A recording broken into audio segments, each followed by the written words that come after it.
So yes, thank you very much. So now I'll ask another thing. I'll ask you another thing. I really want to ask you to show your faces, if it's possible.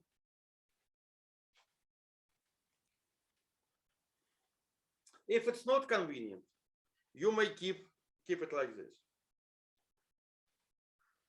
So only if possible, okay? Okay, so now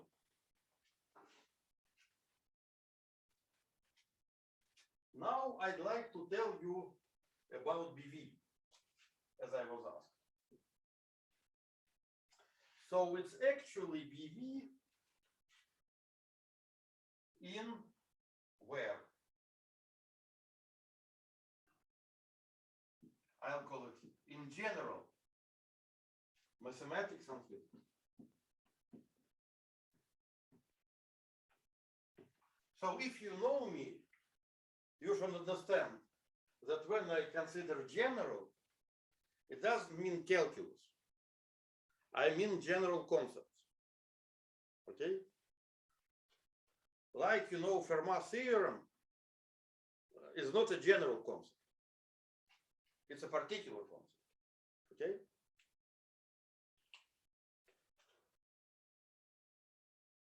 And I'm going to talk about general concepts that underlie the stuff.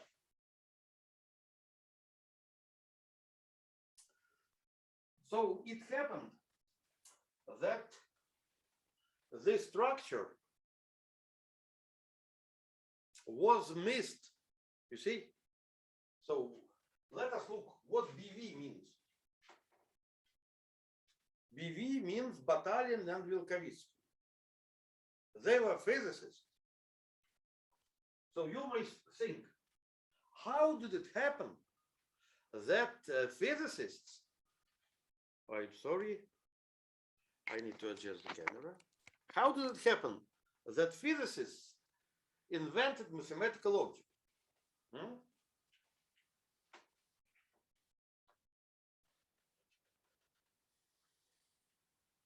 The answer is actually twofold. First, because mathematicians in the 50s missed something.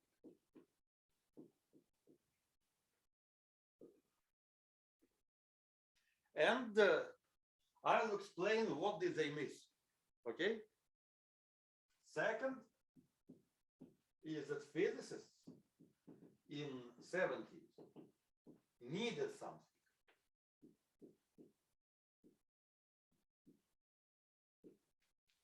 So I'm telling in my course that while some people answer the question, what is this and what is that? I'll explaining things by saying, who is this? Who is that? I mean, it's history. How did it originate? Why it's like this? Okay?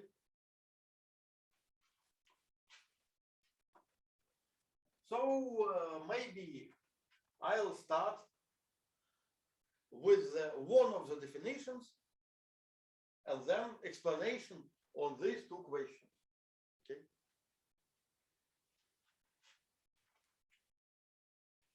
You see, it's just like, suppose we meet a man who has only one eye and the Medal of Honor. Okay? So it's the most remarkable thing about this man. So you should think that this plays an important role in his life. And you start with this. So when you hear BV, it's like lost eye and Medal of Honor. Mathematical object discovered by physicists. Okay? Natural question is not what is the definition, but who is this guy? Who is this object? How did it happen? So first thing is what mathematicians in 50s missed. In 50s, mathematicians studied so-called, of course, 50s of the last century. So if I do not put the century, it would mean the last century. So in 50s of the 20th century, mathematicians studied so-called natural operations.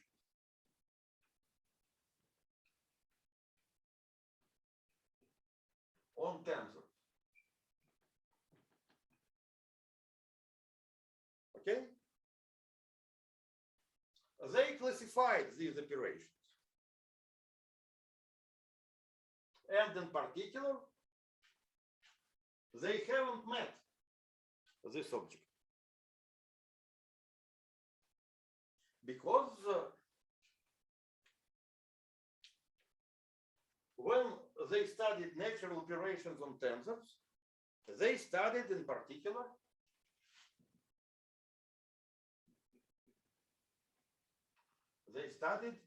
polyvectors. So for physicists, polyvectors, okay, it's of course sections of t star to x to the external power, okay, so not to external power. It's sections of lambda star t star to x. Oh, sorry, t to x. Lambda dot.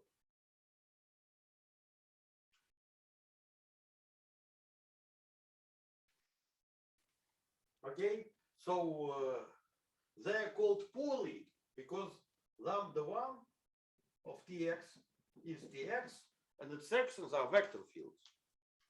Since there are several guys, these are called polyvector. So in local coordinates, polyvector is something like this. Pi1 in of x. And people used to write it like this. dxi1 dxin, and this guy is antisymmetric.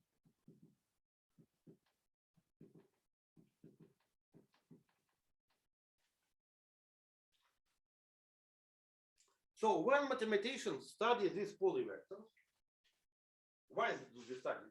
It's kind of a tensor. So in the beginning of the 20th century, people start studying tensors. They found several things. First thing is that there is a natural bracket on P called, so now let me ask you, what do you know? Who knows the natural bracket on polyvectors? How it's called? So nobody knows. Commutator? No. No. So please, so if you speak, please speak English. It's kind of international language. So other people would understand. But I like your attempt, you see. To be brave is much more important than to be educated. Because braveness is about velocity, and education is coordinate. Velocity always kills coordinate. So idea is commutator. So I see that. So nobody knows the natural operation on polyvector. Okay, then I'll explain. You see, I'm just trying to understand. Is it the Schooten 99 bracket? Yes. So let me see. Yes, it is called Schooten bracket.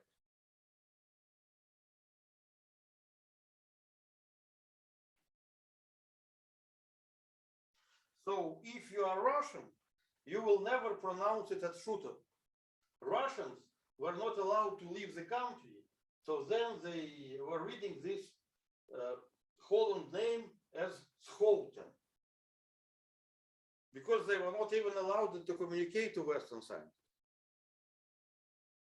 So they were reading texts. But all Europeans know that it's called Schooten. Okay? Schooten bracket. And this is a generalization of commutator. Actually, if you have a vector field, you have a Lie derivative. And then, as it was started by Sophus Lie, you have a commutator of Lie derivatives. Interestingly enough, it is also Lie derivative of something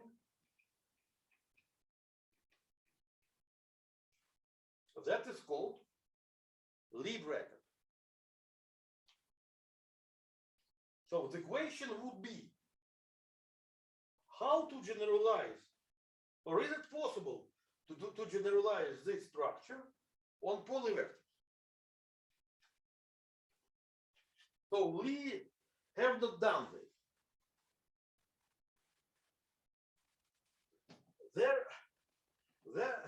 So the statement is that there is a natural generalization called Schooten bracket.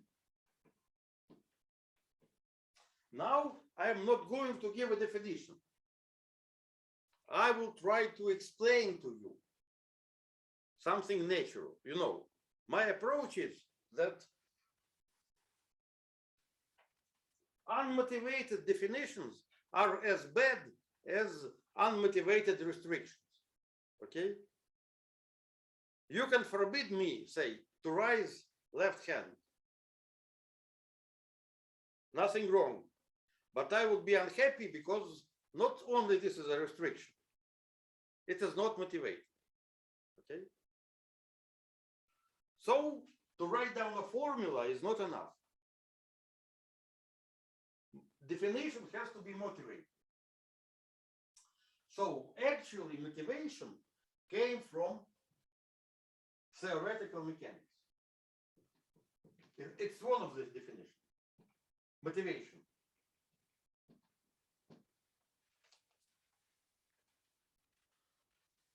And this motivation is as follows. Consider polyvector.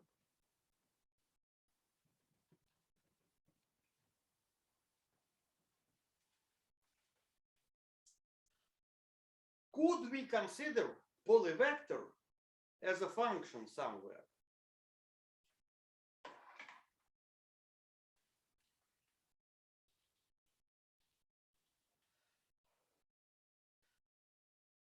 No.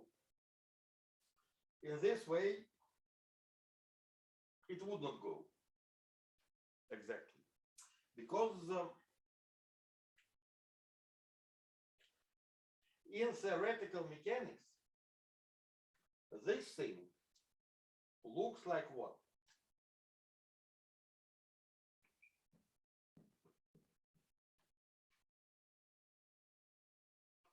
This thing looks like,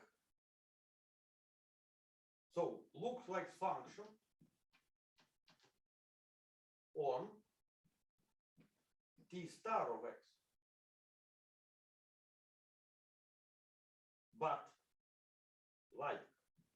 But the function on t star of x would be symmetric. And this guy is anti-symmetric. So what should we do?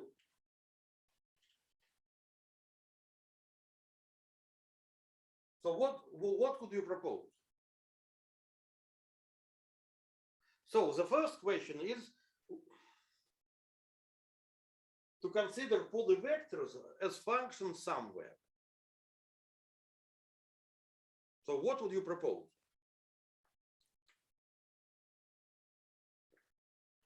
So before you answer this question, let me ask you a question, so I would know. What do you know, what you do not know? There is simpler object, differential forms.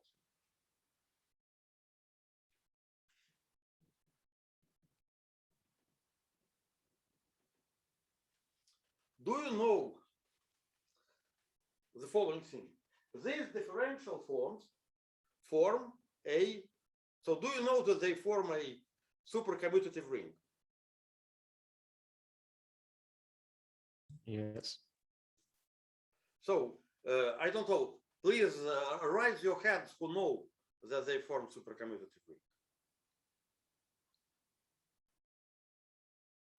Okay, people know it. Now, and that's what I'll explain in my course. It means that space of differential forms could be considered as function on some manifold. And this manifold is PTX. So what does it mean, PTX? It means that it contains even coordinates x and also odd coordinates. Odd coordinates that parameterize the fiber. This Greek letter P, you see, in Russian notations means inversion of parity. I don't know who invented this notation, but Russians and their followers use this. Other people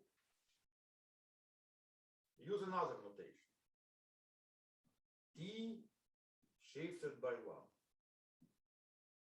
So it means that you shift the parity by 1. So would you come to my discussion with one Jali, okay?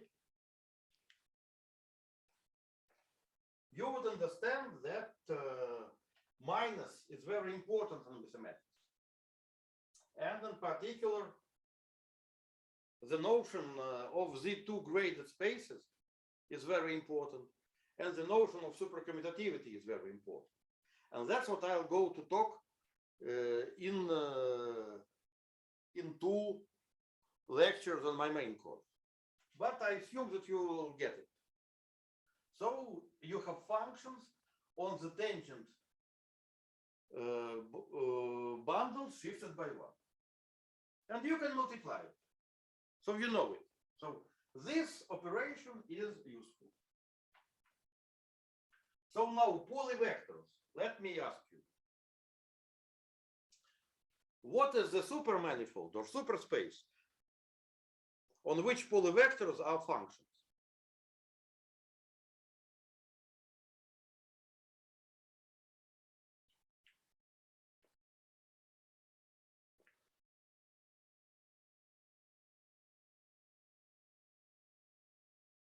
So I told you that if these 3 would be symmetrics, these are functions on the tangent manifold. But if they are antisymmetric, there are functions on the cotangent manifold shifted by 1.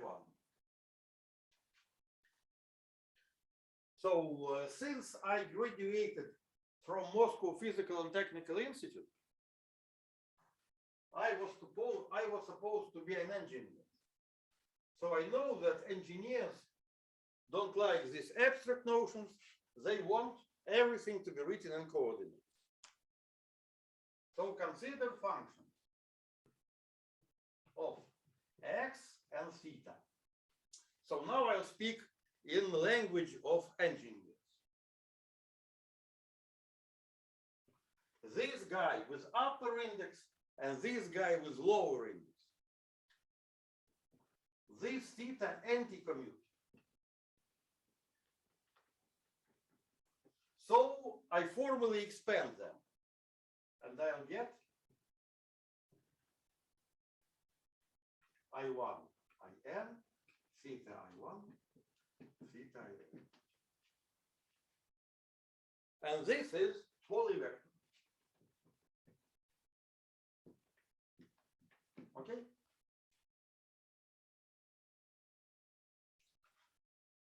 Edward Wheaton, maybe you know this guy, spent a short article explaining people how to write down differential forms in coordinates. So it was 5 pages article, but he thought that it deserves an article. Let's compare functions on xi psi I in the language of engineers with upper indices. Okay. Let me expand them psi. I'll get f of xi with indices down steps.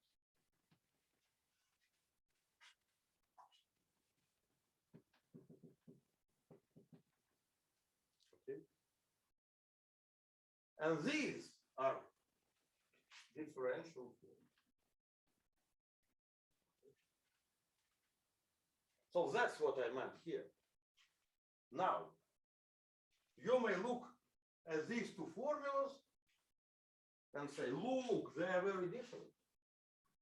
Here I have some abstract psi's, and here I have some notion dxi's that I call differential.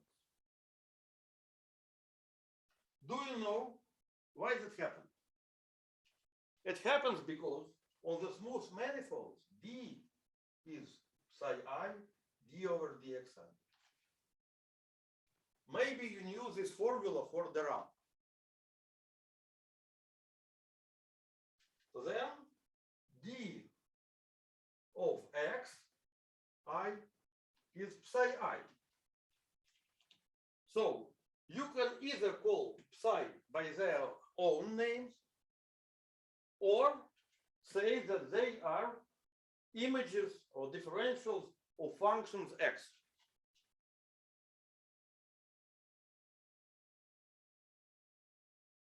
It's the same. Just suppose you have, I don't know, John and Alice, and they form a couple. You can say John and Alice, or you can call Alice wife of John. Okay? It's also possible.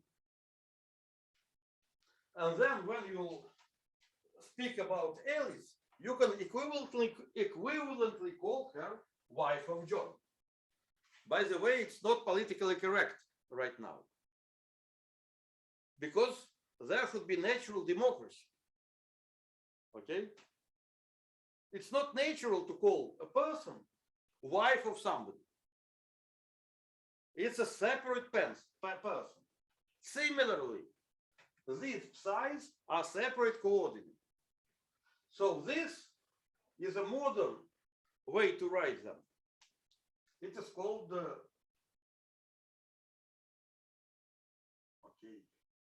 politically correct formula.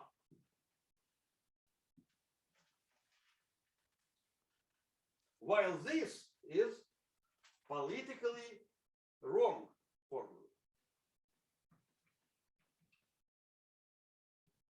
Because coordinates, odd coordinates, are not given their natural names. They said they are, wives of x. No, they're not wives of x. They are odd coordinates that just happen to be wives of x. But in 19th century, we had so-called not only masculine domination, but we also had so-called bosonic domination. Okay? And now we have to change. So it's much better to write it this way. Okay? Now, you know something about polyvector. Now, what about the bracket? Okay. By the way, if we look at differential form, we don't see any bracket between two differential forms, right? There is multiplication, but you never heard about the bracket between two differential forms. Okay? Let us ask ourselves, why polyvectors are that different from differential forms? So they do have a new operation. Do you have any ideas? I already gave you ideas. Theoretical mechanics.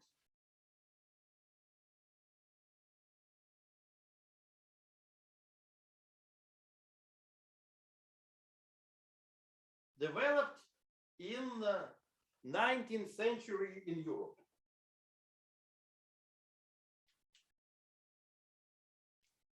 Okay?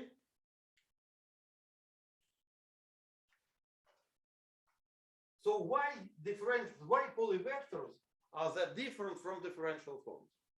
So let us first switch back to case when we study not T star shifted by 1 on X, but T star on X.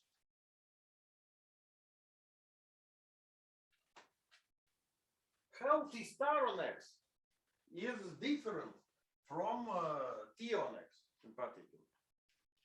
What does T on X have? And what does T star on X have?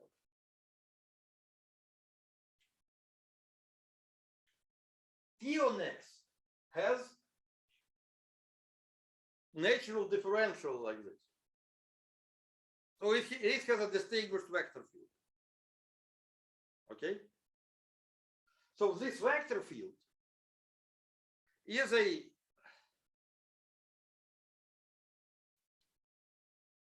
how we say it, not binary, but monoidal operation, 1-to-1.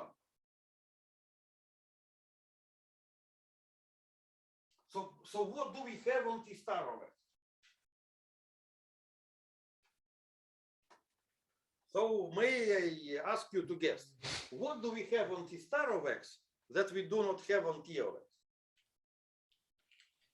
Inner differentiation, even the inner derivative. What? Inner derivative. Inner derivative of what Yes. on what? Of T on T1 on T star at X, yes. Okay. No? So what we say? So inner derivative on T star of X. What is it? I'm sorry, on T of X. So on T of X, we have external derivative. Actually, on T shifted by 1 of X, we have this external derivative D.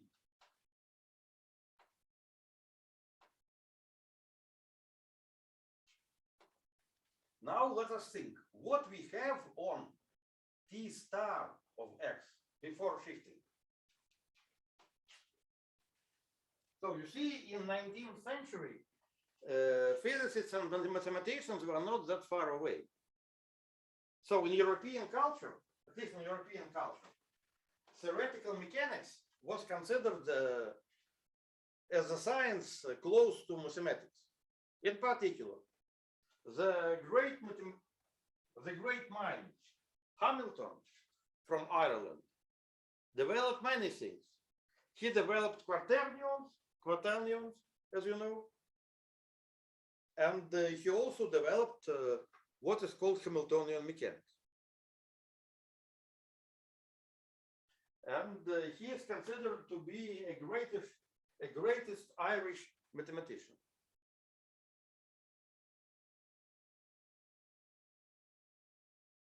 And Newton, by the way, was simultaneously a mathematician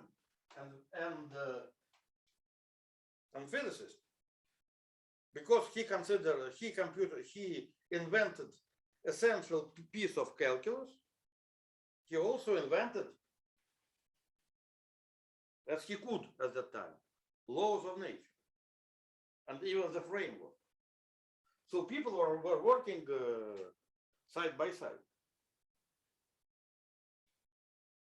So it was not like it's another department, I will discuss permanent positions and politics with them, but I will never discuss science with them. No.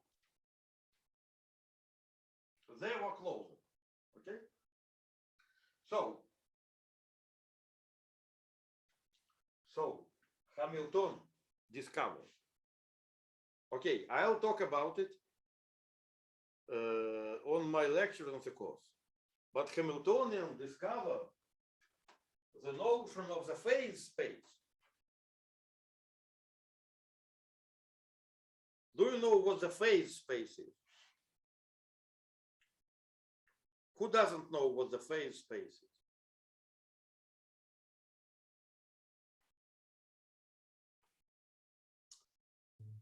The phase space is something that started with Zenon, who was an ancient Greek philosopher, and who posed the following problem.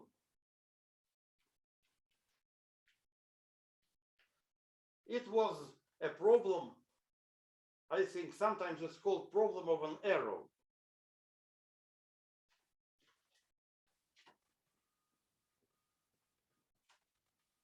So there was an arrow.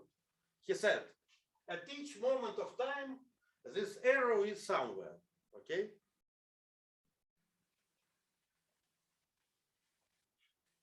So what does it mean, he asked, that arrow is moving?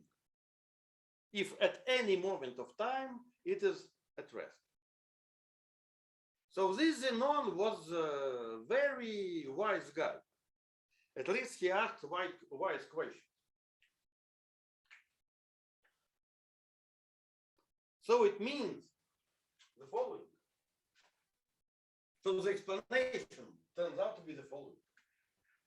There is a state of an arrow, and state of an arrow contains of two things. It contains of its position, and it contains of its velocity. The fact that we think that arrow has only position, in mechanics it's called configuration space, is only because our eyes are not adjusted to see the speed. With our eyes, we see position. Okay? So, would it go through liquid faster than sound in liquid, we would see the speed by using the Cherenkov radiation. Okay? You know it, that when you go faster than the speed of sound or the speed of light, you get radiation. So just looking, you may see two things simultaneously. Okay? So I never used this metaphor before, so it's the first time. I just invented it right now. It is how to see the phase space. Actually, the state of the classical body is given by its coordinate, and then you may say velocity. However, velocity is too naive, while Hamiltonian was wise enough to say that it's position and momentum.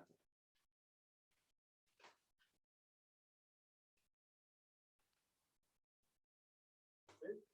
And then this great Irishman made the second order equation of Newton that were actually equations for something that was easy to observe. Okay? Into equations that were deeper but that are harder to observe, but that deeper respect what is going on. The first order equation.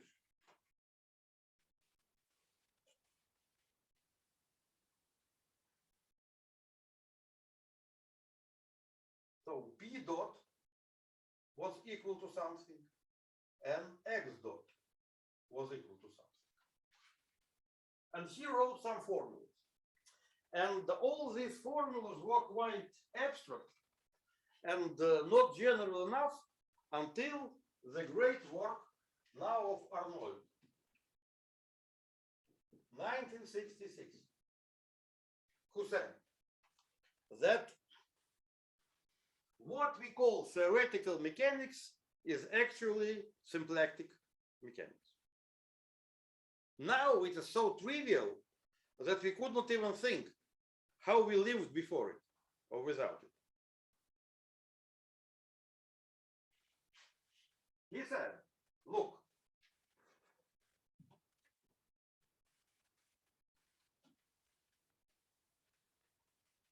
motion on the phase space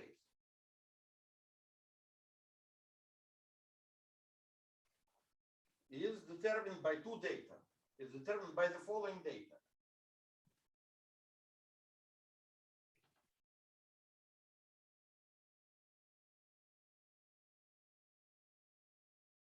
Symplectic form, two form, such as it is called. Function H, as you expect, called Hamiltonian.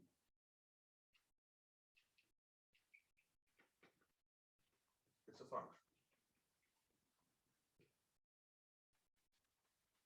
And the equations are, so since it's a phase space, it's called phi. Now I write for engineers, okay? In coordinates, okay?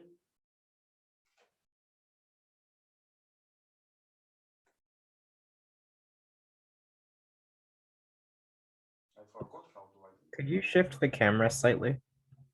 What? You're just a little bit off the screen. Ah. So these are these equations for engineers. So for more educated, I would not say more clever, mostly less clever, but for more educated people,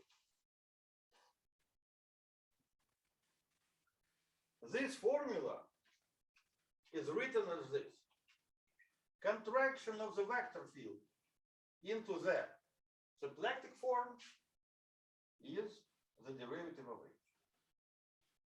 So it is Hamilton-Arnold. Hamilton, many other people Arnold. This is mechanics.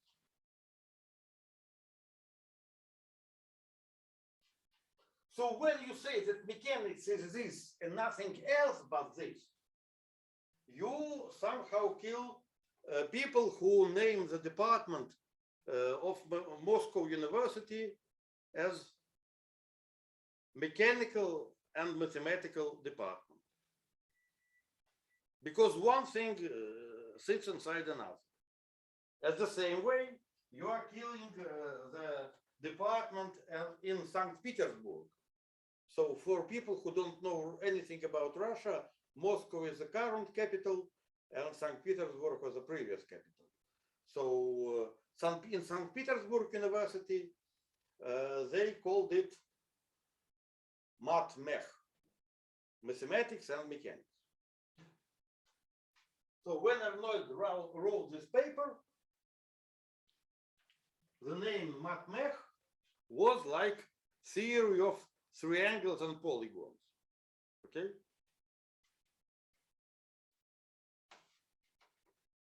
One concept was completely absorbed in another, okay? So this is Hamilton-Arnold. Now you should know another thing. There is an alternative way to write it. It's called Poisson formulation of mechanics.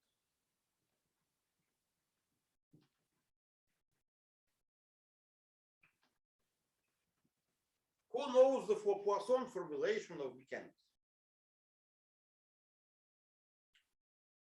Okay, good. Good. But I'll repeat for people who didn't raise their hands. So Poisson formulation of mechanics means that you have a bracket. Let us call it Poisson.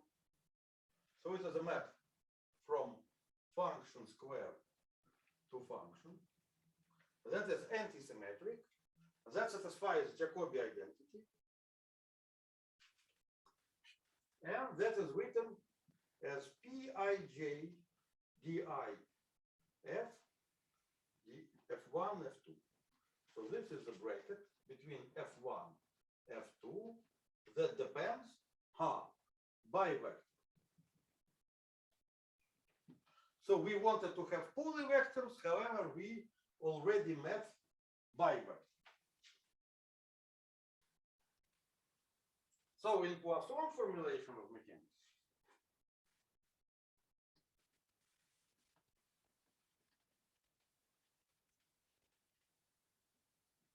f dot, so it's derivative of the function that we can observe equals to f(h).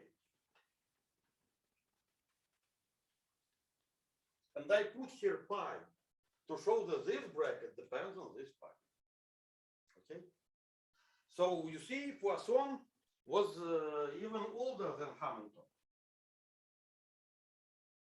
However, this formula is much deeper than Hamilton formula.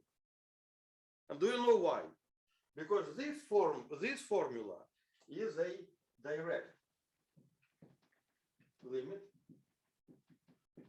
Not direct. Direct limit means another thing. It's a straight. It's a clear, okay. Clear limit from quantum mechanics.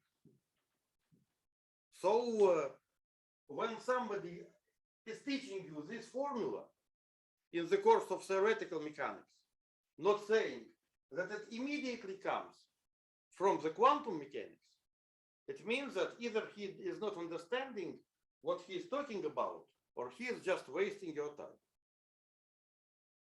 So if this thing is not mentioned, okay, then it's interesting to check that these two formulas are really the same formula. Okay. Now, after all this preliminary discussions,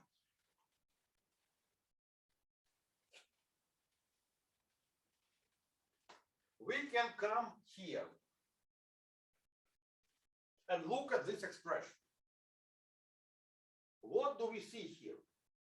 We see here interesting relation between vectors, Hamiltonians, and symplectic form. So this is considered as being fixed. Okay. So here we see very interesting, very non-trivial correspondence between functions and vectors. We can also see it here, because you may say that the same correspondence is we associate to H the vector field V in such a way that I call it V of H. LV of H applied to function f is Poisson bracket between f and h. So I don't know the form in which you study mechanics. Maybe you study this way, maybe you study this way, maybe you studied both. But there are this relation. It's interesting, you see, Hamiltonian for a fixed omega corresponds to a vector field. Or function, you see, function corresponds to a vector field. Why it's interesting? It's because if there is something, if there is a vector field that corresponds to a function, it means then we can define an operation on functions. Right? We take function, put it into vector field, commute this vector field, and see the resulting function. Okay? So in this way, here we have the bracket F1, F2, that depends on P. It's also function.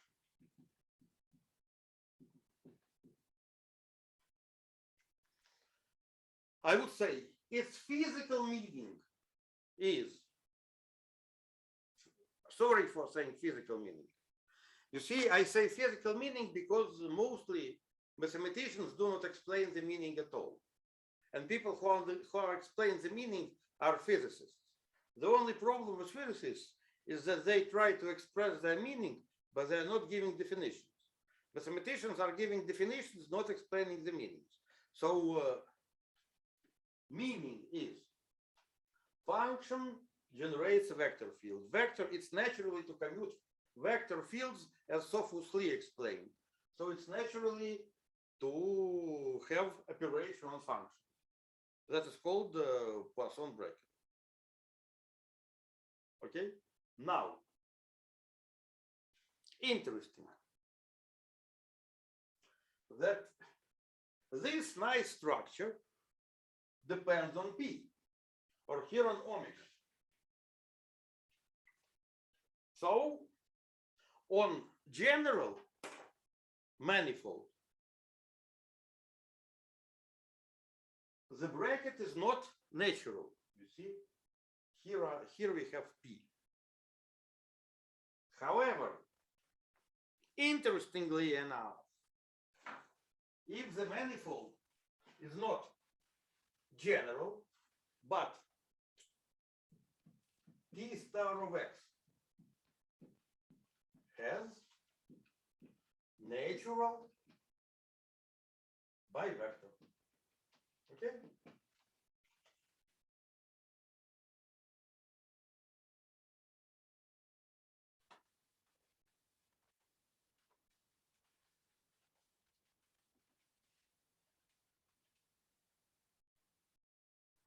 It means that we can write something canonically that does not depend on coordinates on X.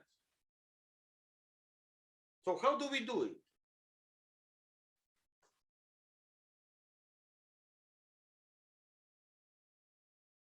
So you may say natural bivector, or I can say natural two form, because they are inverse to each other. For me, the two form would be easier to explain, okay? Because what the two form is, it's an operation that takes two vectors, two tangent vectors, and brings you a function, right?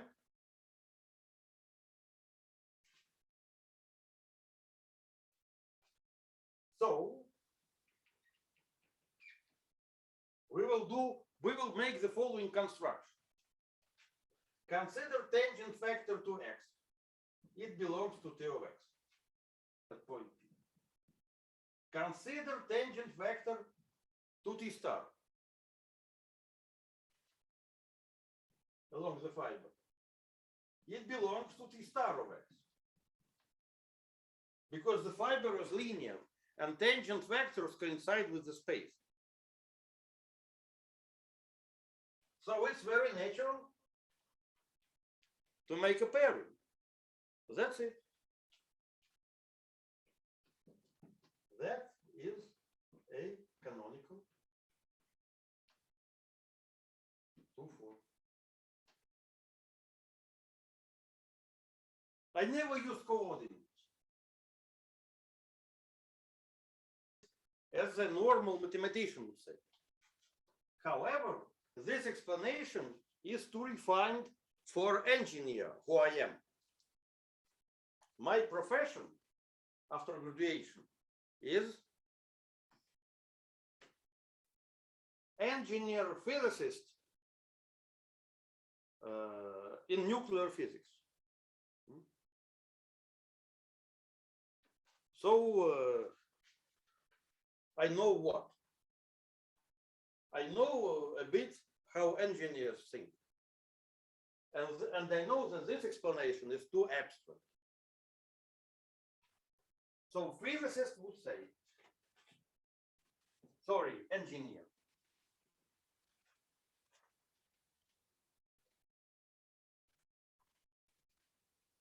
We have coordinates xi with the upper index. We have coordinates pi with the lower index. And the form is dxi wedge dpi sum over I. When I make change of coordinates, then Jacobian matrix here and here would cancel each other. Oh. And being an engineer in my home university, I'll get the A mark. Okay? It's the same, written in two different languages. That's why there is a bracket on these functions. But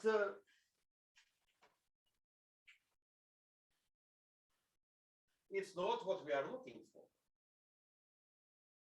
Because we are actually looking for polyvectors and not symmetric functions. Okay? And here, the genius of whom? Of Batalin and Vilkovitsky came, saying, after Berezin, who invented supermanifolds, that now we would consider everything with the fiber shifted by one. Could you expect this from a physicist? Later on, I'll say that you should, but it's another story. So let us shift everything by one.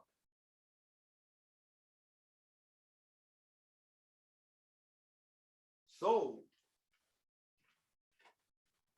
symplectic form would be odd.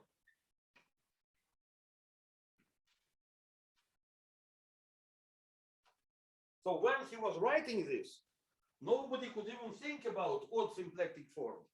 It was the oddest thing that you can expect. Okay?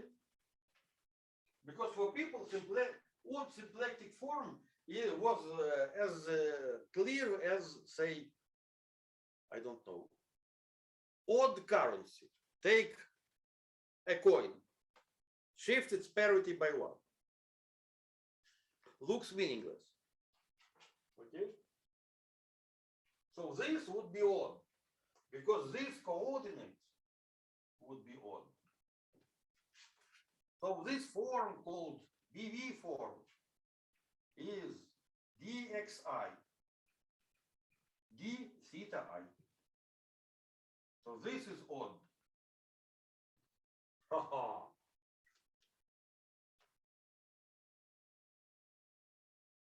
Okay.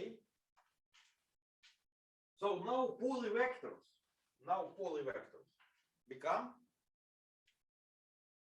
functions on the space with coordinates x and theta. Here we have BV form.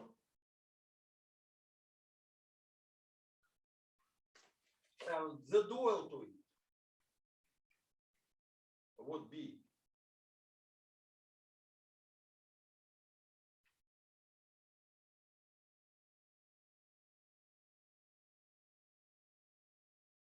something,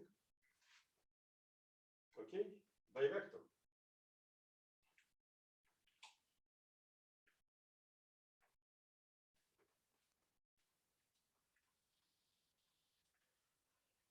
And we can write down this, and we can write down the program.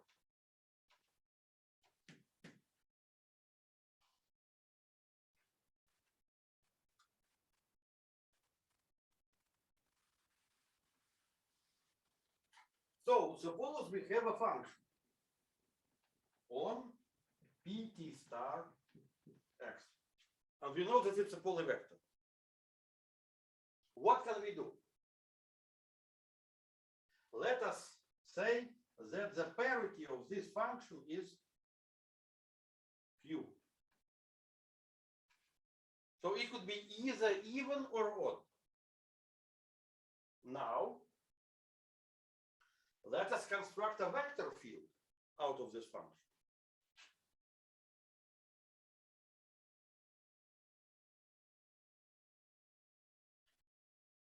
So what would be the parity of the vector field? So so it is clear how to do it, but I just want to say that vector field of this function has parity q plus 1. Okay?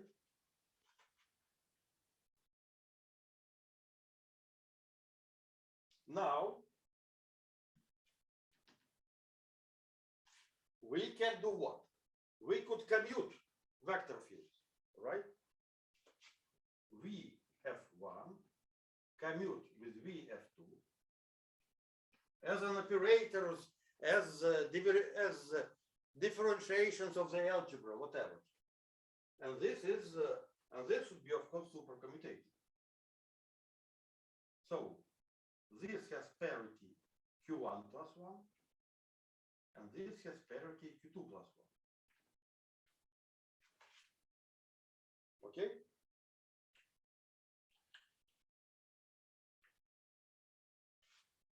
Now let us see what we will get. Anti-commutator of derivations is, of course, derivation.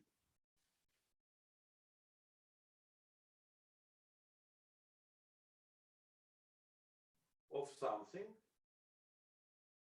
that I'll call this pi bracket. With this pi, or similarly with this symplectic form.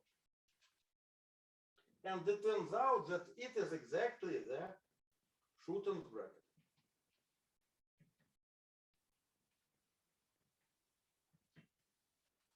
Schooten's bracket. So here I spoke as a mathematician. So how mathematicians speak? They describe canonical constructions. No use of coordinates. I am explaining what I was doing. I go from function to vector fields that you could consider as a differentiation. I supercommute differentiations, and I observe that it is, again, differentiation that corresponds to this. No coordinates. Now let me tell it in the language of engineers. We are nuclear engineers. Okay.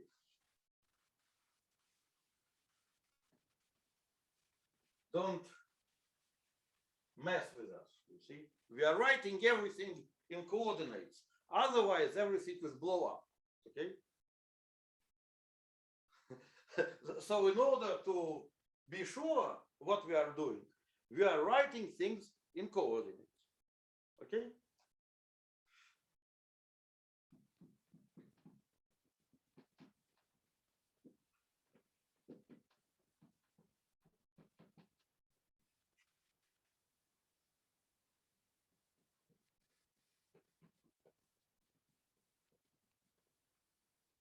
So plus or minus depending on different parities.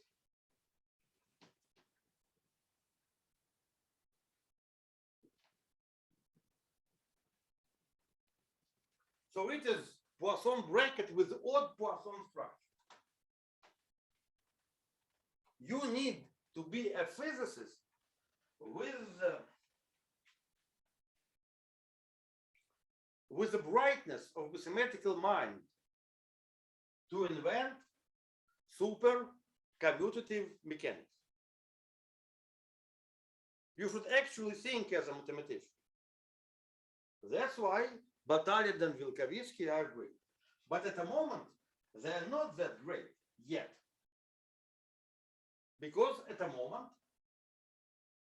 they constructed, they explained the Schooten bracket. Okay?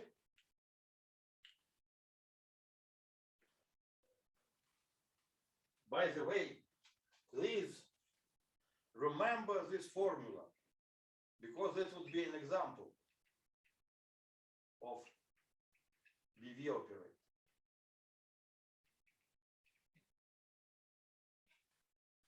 You see, I think we need to make a break. Otherwise, you would be tired too soon. So let us take a 8 minutes break. So during the break, let me ask, am I going too fast or too slow? Am I going too abstract or too down to earth? Maybe. So what are your opinions? You may speak out or write in chat, depends on your personal preference. Maybe I think you tell something very no. For me, for example, it is familiar what you are talking about. So I think we can go fast. Okay. So what do other people say? At least you see, if there is no vote, it means that if you are not speak up, it means that your voice is discarded. Then, okay, one vote for faster. There might be a few things that are more elementary that I'm missing. I'm not entirely sure what you mean by shifting the fibers by one. Changing the parity of coordinates in the fiber from bosonic to fermionic. So is that kind of thinking of the coordinates as being like a polynomial and then saying that it's anti-commuting instead of commuting? Yes, exactly. Yes. So what about speed? Yes, I think that you can go faster. Okay. So let me ask other people. Oh, so please take a chat and just say faster, slower, or normal. Okay? Let us do like this. So nobody would, so it's kind of hidden voting. Because I actually can go in different speed. What I'm actually afraid of, I'm afraid of losing you see?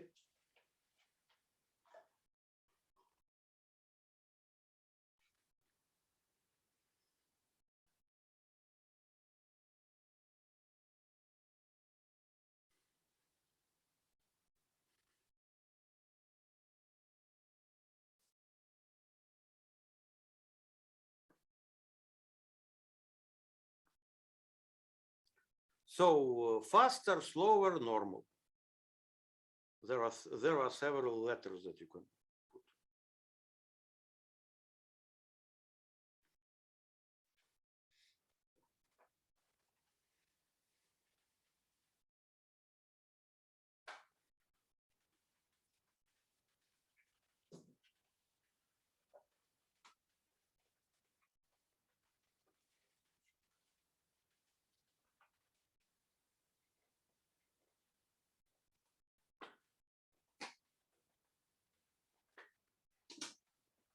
By the way, when you say that you know it, but I give a different perspective, just think that maybe this new perspective would be interesting. So it is my answer to Tim, may I? So it's for okay. So by the way, if I'm so who is not voting? Maybe people who left, okay, emigrated from our small community. I think I just shouldn't vote because I don't really follow the course. I just joined when I came. It doesn't matter. No. So you see, in democracy, everybody votes. So if you are here, it means that you immediately get a citizenship for this talk. So you vote. It doesn't matter if you follow the course or not, because this talk is ahead of the course, actually. But this talk was required. So please vote. Okay. I would say I would probably keep the speed because these are things that I saw before, of course, but there is a different perspective and there is an interesting comparison from physics and mathematics. And I'm afraid if you speed up, we might lose some inspirational details. Thank you. Yes, you see, that's why I personally vote for the same speed. But once again, so my vote is not counted. You know,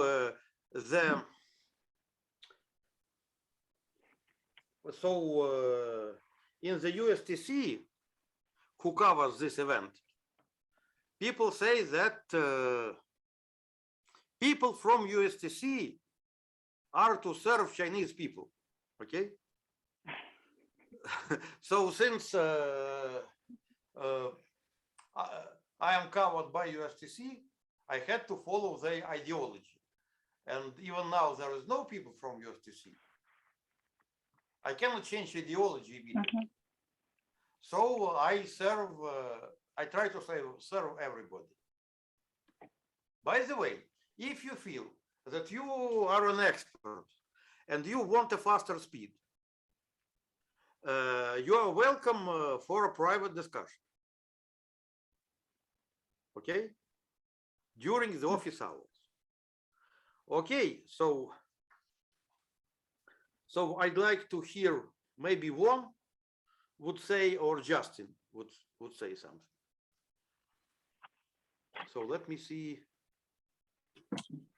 I think the speed is good. Okay.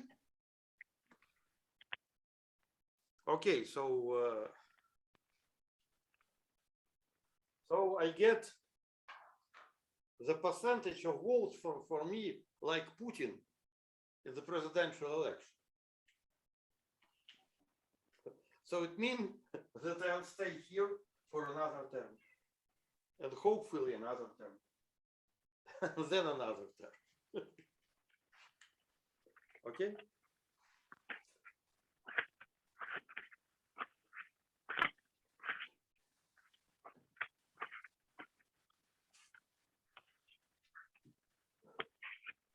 So you do voting during weekend. So now, still, you need to be quiet for 2 minutes. So 2 minutes would be left from the break. I'll be back in 2 minutes.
Okay.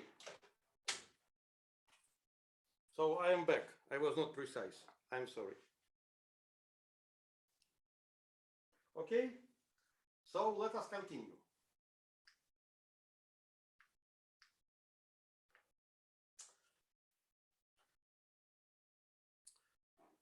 So I made a mistake. It's not an example, it's pre-example. Because when you write this thing, it's an element of the tensor power. It is not an operator. You consider d over d theta in d over dx as the basis in the space of vectors. So, in some sense, pi would be the symbol.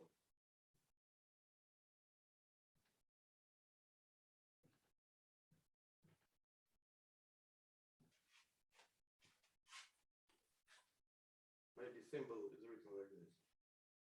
Symbol of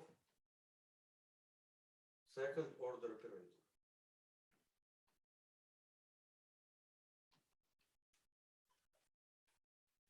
Okay, by the way, I thought you heard about symbols. And so what I did, I explained why Schooten bracket is natural and how this Schooten bracket is related to some mental construction called odd mechanics. So people know that, now people know that everything that is symmetric should be promoted to supersymmetric. Okay? Like if you have some formula that has pluses there, it could always be promoted to formula that contains also minuses. It is not a theorem. It is the paradigm, philosophical paradigm of modern mathematics. Okay? You always have empty, you also have something odd, and all constructions should have all theorems, so meta-theorem, all theorems of commutative algebra should have analogues in supercommutative algebra. Sometimes these analogues are not obvious, but there is a game. Take any theorem in commutative algebra and find its supercommutative analog. So this game was started by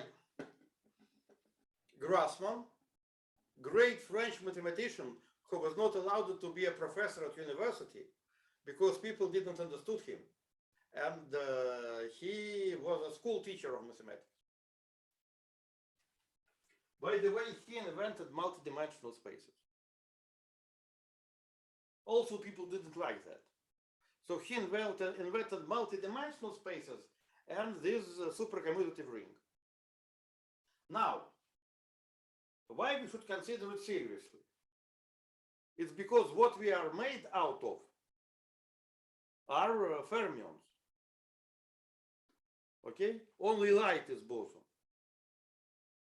So our world is has a lot of odd components. Okay? And if you would like to describe our world and not anything else, something imaginary, we need to think in terms of supergeometry. Just no other choice. Okay, you may say that dark matter could be bosonic, but it wouldn't help. We are interested not in dark matter, we are interested in what we are made out of. It's physics. No other choice. So it is. So this is my response to potential critics, my colleagues from nuclear physics. Why should we think about supergeometry? We cannot see supergeometry naturally, but it's in the same way how we do not see the speed. but we need to know that it is the essence of our world. Okay? So that's why this game of promotion of classical mechanics to super mechanics is a standard game that people should play if they consider mechanics as a piece of mathematics after Arnold. Okay? So far, so good.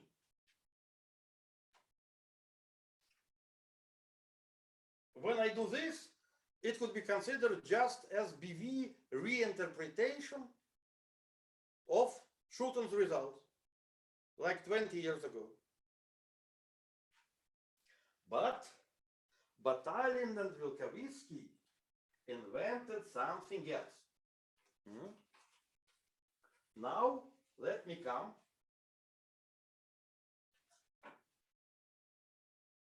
to explain what they did invent.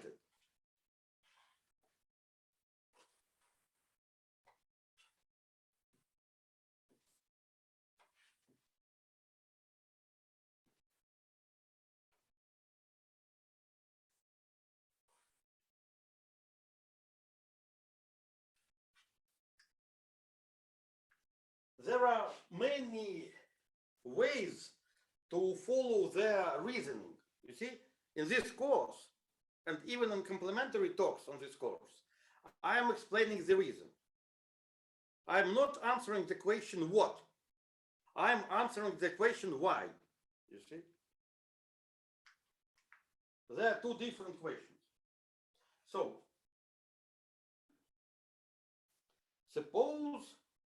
let me put it this way. Now I'll apply to intuition coming from physics. If you study just a bit of physics. And there are many ways to start it, but let me start from the question. There is a differential operator of the second order. Do you know what differential operator of the second order is? I would be very pleased if somebody knows the 7 terms relation. So I think that Pavel seems to be the most advanced. Pavel, do you know what the 7 term relation is? Pavel, I don't hear you. I don't know what is seven term relation is. Okay. Really. So before, okay. So suppose we have supercommutative algebra.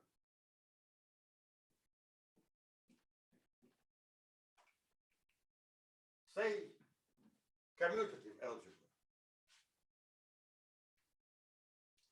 So there are operators O from A to A. How to define that O is of second order? So my good friends engineers would say, Gij, d over dxi, d over dxj of x. Okay, engineers. But we are not engineers. We are supposed to be between mathematicians and physicists. So what is the second order differential? What is the second order operator? And why this operator is not the most general second order operator? You see, I need to ask questions. So you may know it, you may not know it. So let me ask Pavel. Do you know how to define the second order operator in abstract terms? We should use a rule of Leibniz, but not just a rule of Leibniz, and we should do it for a second order differential operator. It has a long it has a long connotation. I just can't remember it, but I understand. No, it looks like if you had first order differential operator, we have a rule of Leibniz. So something like that for second order. Mm-hmm. So for you see, so for you not to be dull, not to be, you see, so while we are doing simpler things, you may just invent the seven terms relation. That is the definition of second order operator in terms of multiplication table of an algebra. That happens even if the algebra is singular, so its spectrum is singular. You still can define what the second order operator is, even if the algebra, even if the spectrum of the algebra is not smooth, so it's not described in terms of local coordinates. It's universal algebraic relation called seven terms relation. So while you are thinking about this,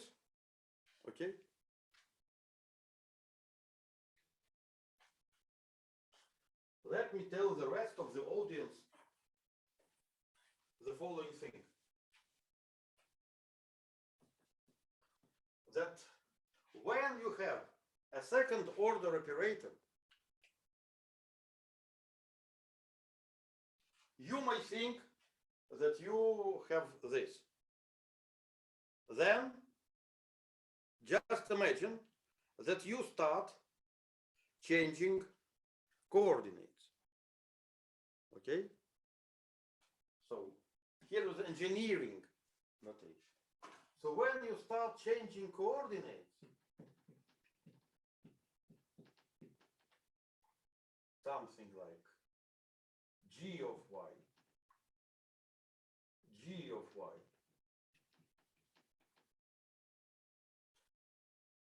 and you differentiate here, you suddenly find that you are not in this form. So second order operator, you see, contains the first order part. So it's what Pavel, of course, knows. So he works on seven terms relation, where we don't need coordinates and smoothness. I try to keep everybody busy. So you have some other terms, okay?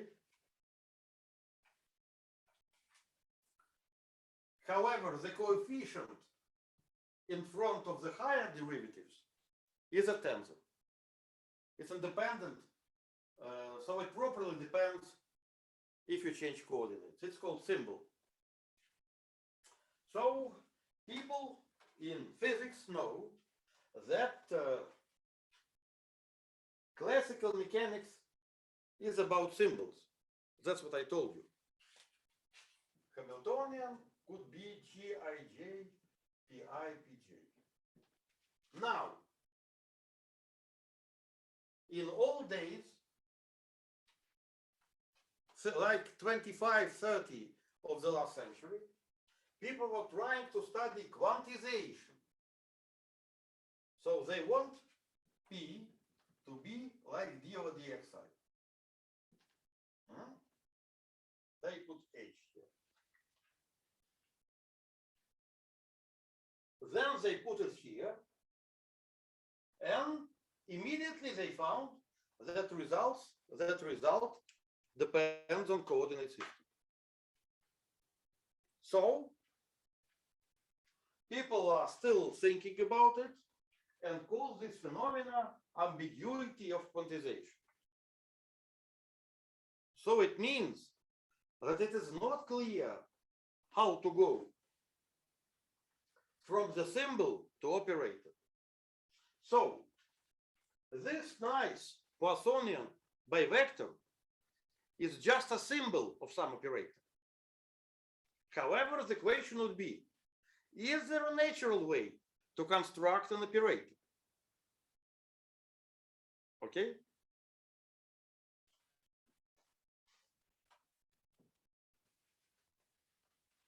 This point of view. how to quantize the pi,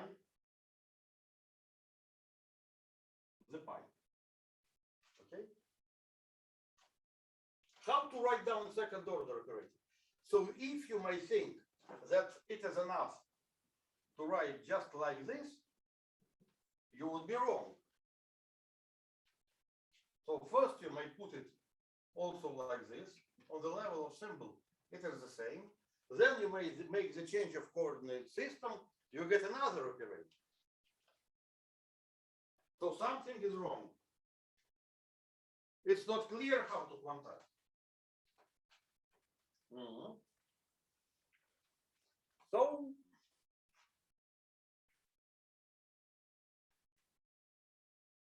So the question would be, is there a natural way to quantize? So from experience that people had, there is no natural way to quantize abstract second order operator. However, this P is not an abstract. It is very special. Maybe there is a way to quantize this special operator, the special symbol. Okay, because special symbol is so to naturally quantize this special symbol.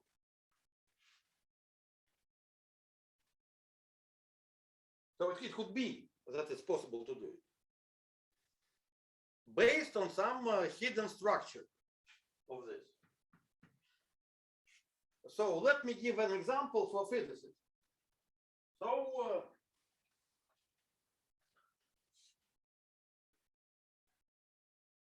if a theory has a symmetry, like it's a theory on the group manifold, etc., it is clear how to quantize Laplacian on the group. Laplacian on the group is the sum of squares of generators, and generators are left invariant vector fields, so there is no ambiguity in quantization. So it's for expert. Okay. So the question is how to do it. And here, interesting thing comes to the mind, people. Okay. And this thing is related again to Parity. So we don't know how to quantize the second order. However, it is almost clear how to do it for the first order. It's also not very clear, but maybe this would be easier. So on differential forms that are functions on, okay, I have more Western people than Russians, so I'll use Russian Western notation. Okay. There is a distinguished first order operator.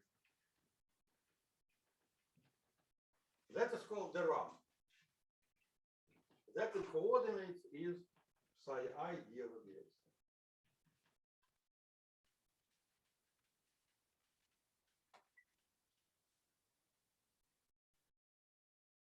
We do not have an idea how to get something similar on polyvectors. We don't even know, we cannot even have such an analog of this in the classical language. We should think about something second order. Okay. So second order, let me put question mark because it means conjecture, should look somehow like this. Now, if you just look at these two formulas, Can you have an idea how to go from this formula to this formula? So here I have functions on psi and x, and here I have functions on theta and x. How is it possible to go from this formula to this formula? Doesn't it resemble something?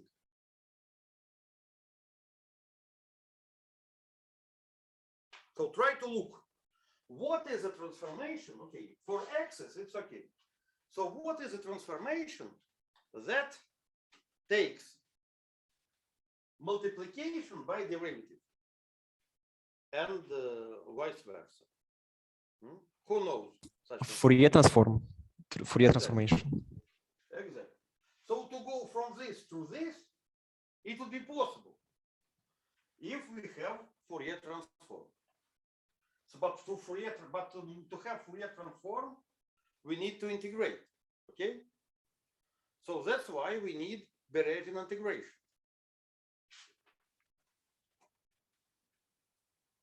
So analog of Fourier transform would be, and now we easily see the kernel. F of psi might be x. If I integrate, okay, here is Bayesian measure. Product of these sides. So if I integrate over psi's, I get the functions of thetas. So thetas in physical terms are momenta. Okay? That's why they have index downstairs, or that's why they live in the dual space. This is Fourier transform. Under this Fourier transform, functions of psi and x with upper indices. Hi, my friends from nuclear physics. Brings you function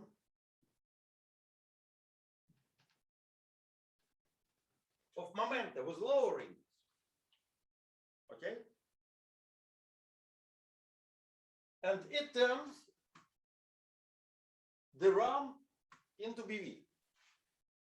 By the way, there was another special paper of Edward Wheaton, like 5 pages, explaining this.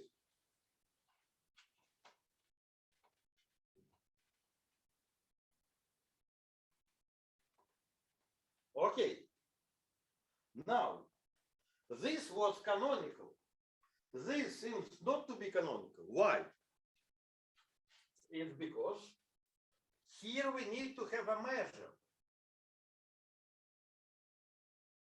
to make this integration. Now we see what's going on. The trick here is that Fourier transform depends on the measure. Oh, we say, now we know what happened.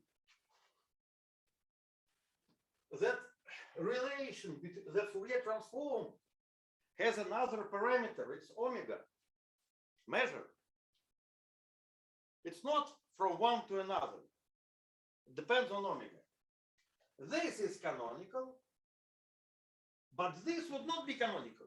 It would depend on measure. Now, knowing this, I can write down some formula with indices, invite my friends, engineers from nuclear reactors, and they will write some formulas, but I will not do this way. You see, I'm sick and tired with these guys, writing indices, formulas, etc. I want to be a mathematician. I'm going to mathematicians asking them, hi, my friend mathematicians, do you know in your formulas something that looks natural, but depends on the top form? So the question, what is the natural operation that people study in calculus that depends not only on some kind of polyvector, but also on the top form? Who knows?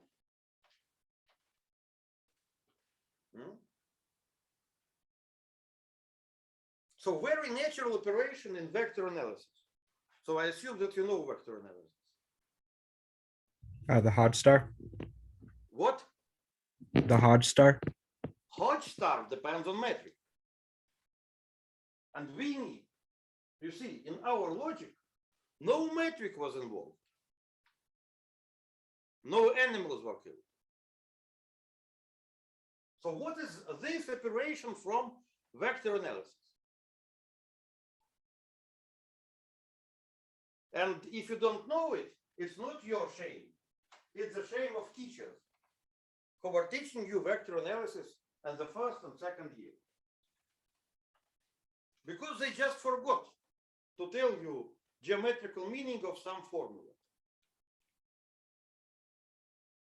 For once again, formula from vector analysis. So be brave, okay?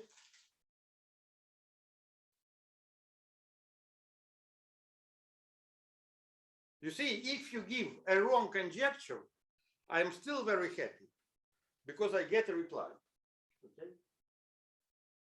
By the way, my goal is not to check your knowledge. My goal is to find the places in your knowledge with gaps because of bad teachers, okay, and fill them in. In this way, you will get something. If you will answer on everything correctly, you see, my activity would be useless.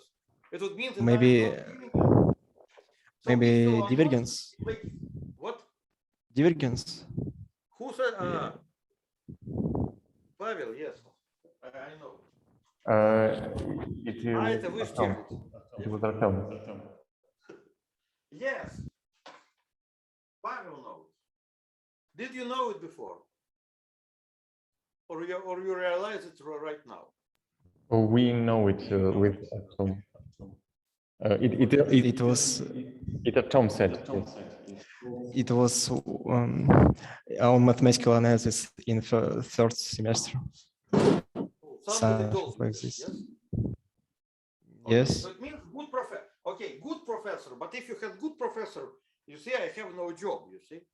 He takes my job.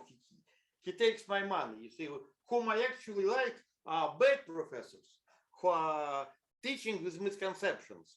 Then I'm turning them into conceptions and you see, I get my job done.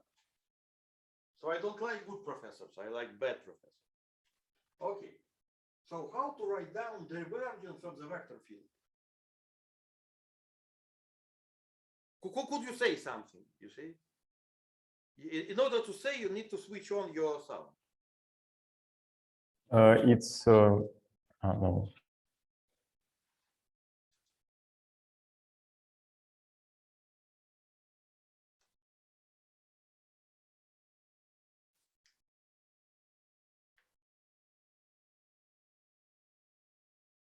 It's what?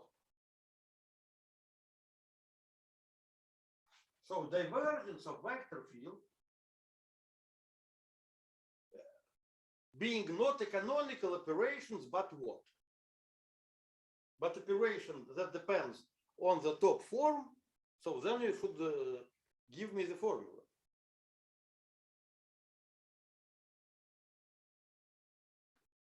So please say it loudly.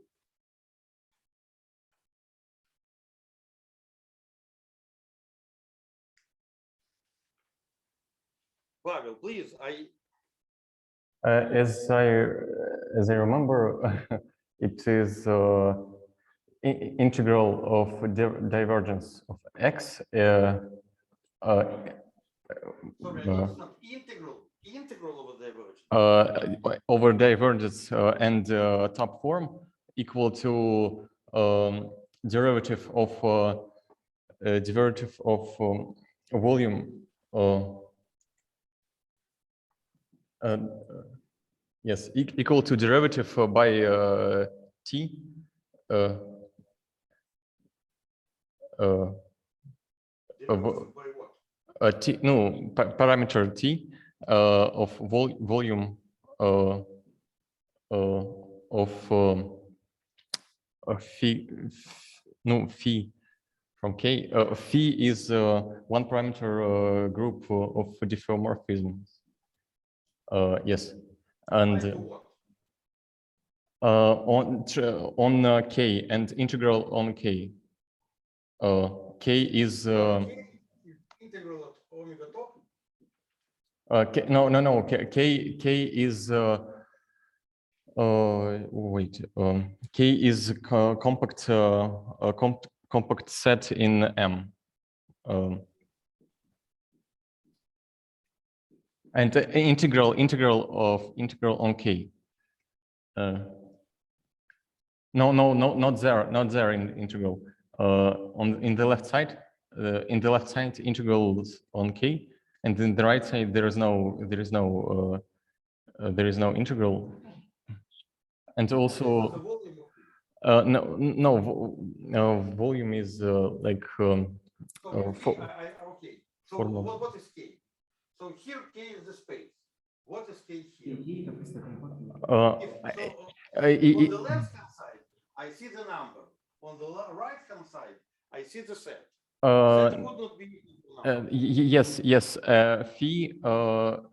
Phi is group of diffeomorphism that and the derivative of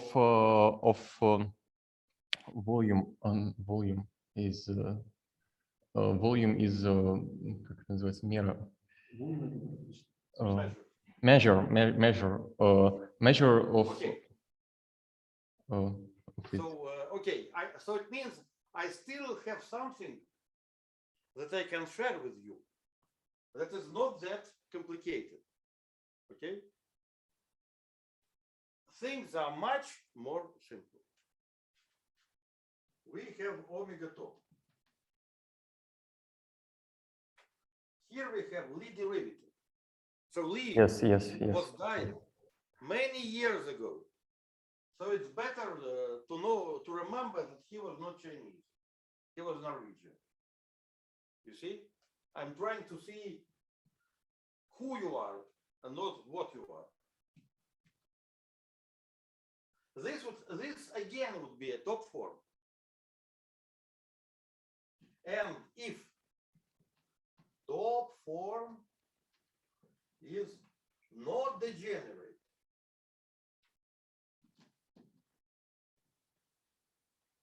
we can look here at proportionality coefficient.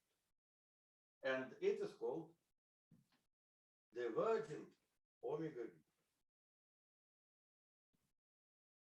No integrals are needed. Yes. You can play with this on schemes. So let me invite my good old friends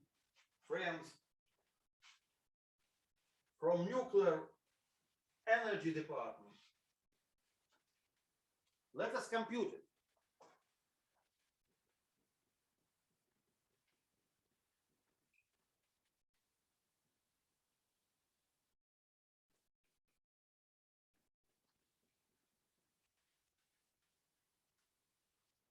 So it's better to put here Lie derivative, LV.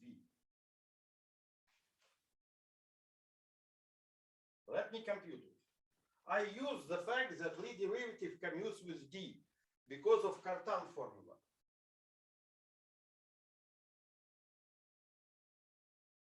In particular, because LV is DIV, if you know it. Or you may say, in other terms, that LV is a natural operation. A natural operation intertwined with differential. Nevertheless, I commute here.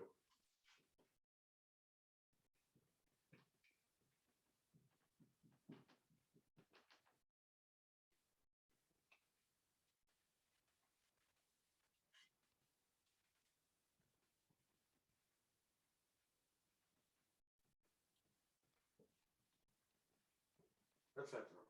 Okay? Now, this LV of x1, you know what it is? it is V1. Then I take differential. It would produce dx1 d over dx1 of v of x plus dx2 something, etc. But I don't care about this. They will be cancelled. So contribution from the first term is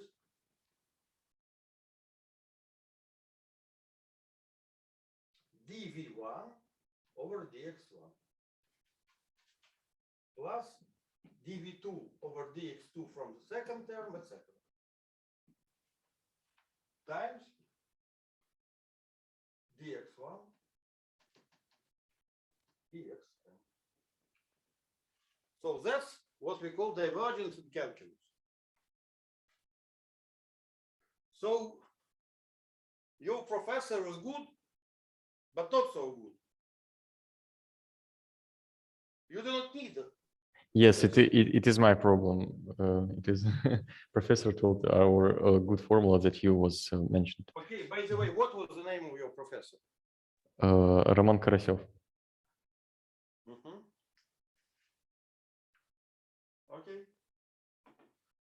So I want to say that this formula, divergence, is used in general physics many times.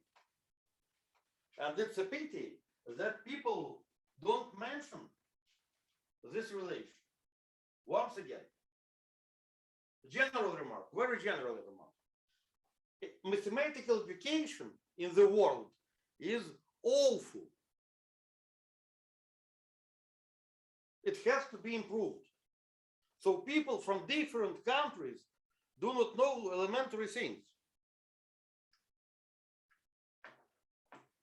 It's a pity.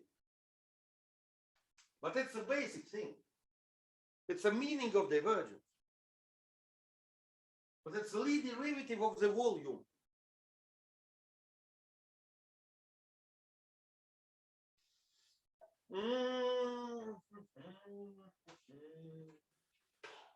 Okay. It's good. You see? That's why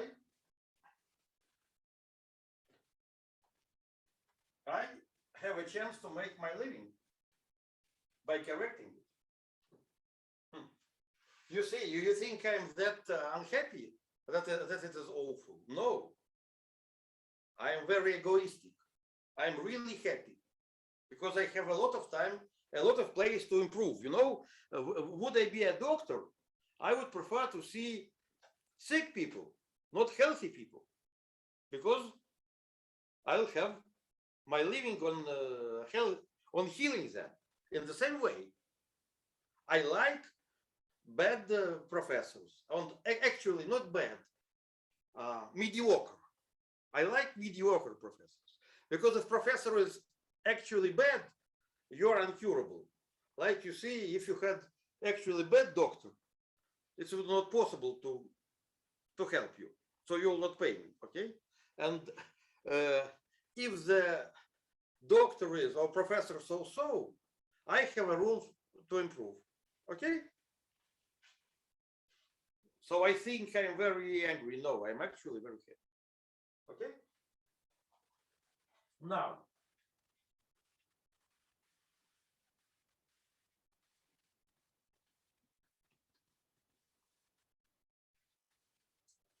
so Berezin actually invented this integral, and that's why this transformation may be considered as an odd Fourier transform. However, there is another way to do it, to understand this Fourier transform without using Berezin. Okay. And it is the following way. And it is the following. Suppose I have polyvectors. Okay. Suppose I have a top form. Or maybe let us go from, okay, let us go one way. Polyvectors top form. How can I get differential form?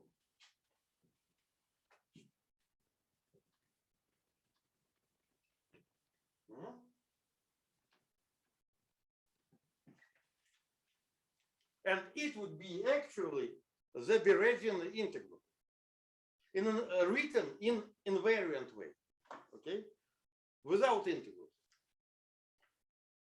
Who knows?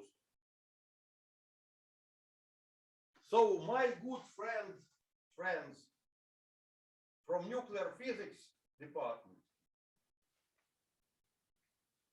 would write it like this: J1, Jn, n is a dimension. And I want to get out of these guys differential form. How can I do it? But I want somebody, but not Pavel, to guess. How to get out of this pair differential form? Hello? Non-degenerate pairing. It's called like this. Contraction just. Could you speak out the formula that my friends from nuclear reactors would write? Okay, P with indices E1 dot ek times omega with indices E1 dot ek G k plus 1 K plus. dot Gn. Good. And this is called contraction of the polyvector in the top form. And this is a differential form. So here we have covariant correspondence between polyvectors and differential fields, differential forms that depend on the top form. You may ask, if it is that simple, why did I messed with Berezin integral? Let me tell you the truth before you'll criticize me. There is another paradigm in mathematics. This paradigm says that many formulas could be in differential geometry, could be promoted to integral representation. And when they are promoted to integral representation, so the only operation that you are allowed to do is to take integrals. Okay? It is good because in this case, you may naturally replace finite dimensional spaces by infinite dimensional spaces of fields, and you'll get field theories. Okay? That's why Berezin integrals formulas are so important. Okay? Because from integral formulas, you can construct theories with Lagrangians, functional integrals, etc. However, they are just generalizations of some finite dimensional formulas. Okay, so this is a game called integral representations. To tell you that it's not only physicists who are playing this game, let me recall, I'll describe it in the course, so-called Masai-Whelan integral representation. So this guy Whelan is an was unfortunately, English mathematician that was close to Grothendieck, very deep. And when he was working on integral representation, it's not because it was out of the main line of mathematics. Okay?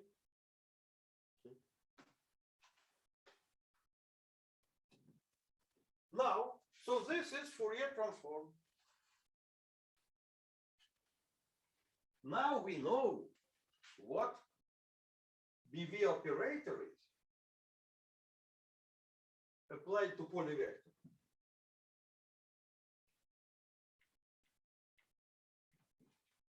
Is divergence with respect to top form applied to polyvector. Okay? And you may invite my good friends from nuclear physics department to write down explicit formulas in coordinates. And now it is clear why this was not discovered by Schooten. You see, if you discover something, you need to explain why it was not discovered before. Just imagine that everybody is looking, I don't know, for what people was like, mobile phone, okay? And nobody decided to look under sofa. When you say, oh, I found it, everybody would think, why? All of us were looking for it, but only you found it. It's because you showed the sofa. Other people were not fools. They just did not decide to look under the sofa. Okay? In this way, Schooten was not a fool, but he did not want to look on operation that has an extra parameter, like a top form. So would he think a bit more about divergence? He would invite this, but he didn't. Okay? Another approach to this was quantization. Trying to get second order, and this is a quantization. Okay? So now we understand this thing. And this is most easily written in special coordinates that we'll call darbu.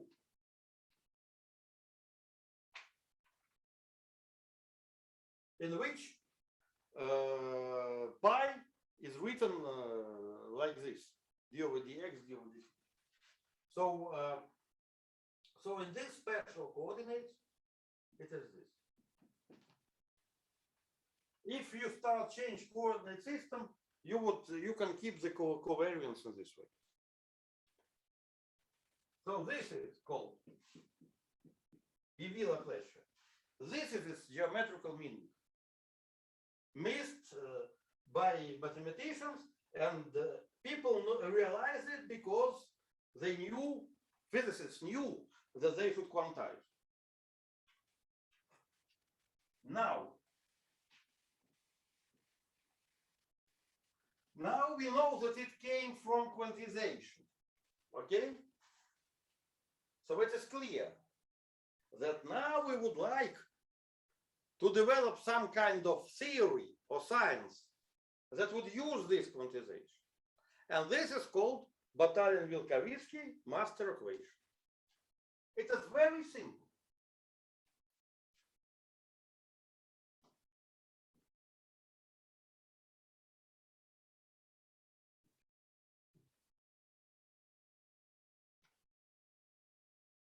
So S of H is polyvector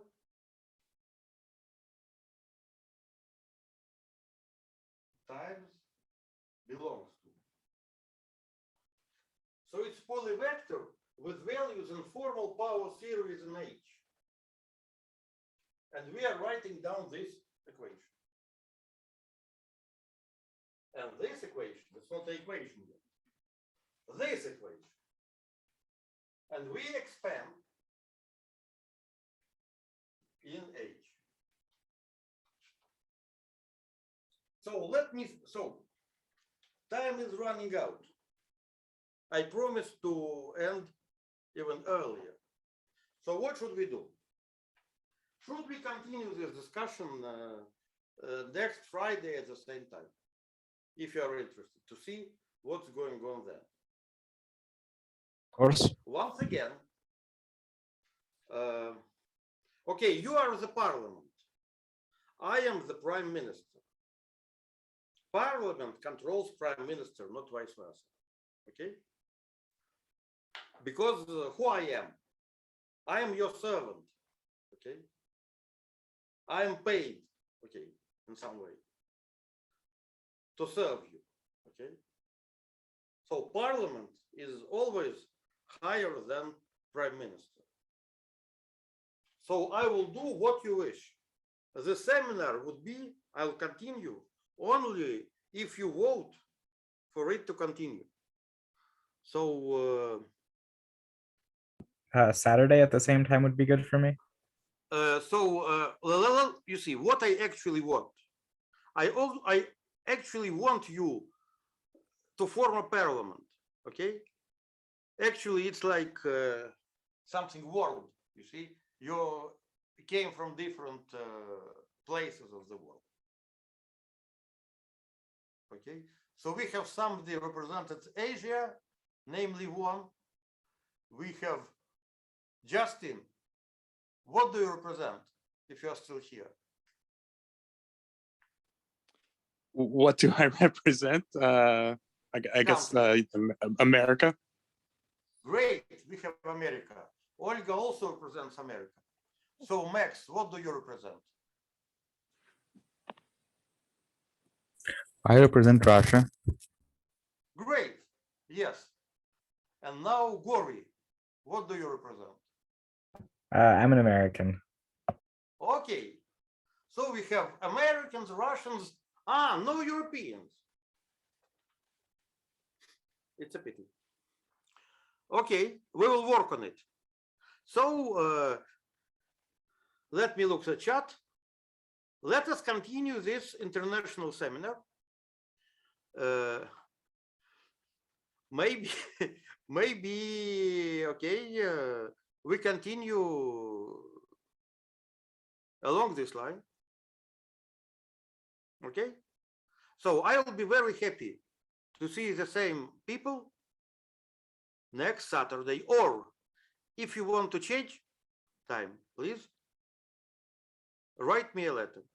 Okay, please write me a letter. Okay. You see, I need to, okay, I'll find the group. Okay, I'll form the group. It will be the Saturday's group, okay, on BV. And we will continue from this moment. Would it be okay in general? Yes. Okay. Good.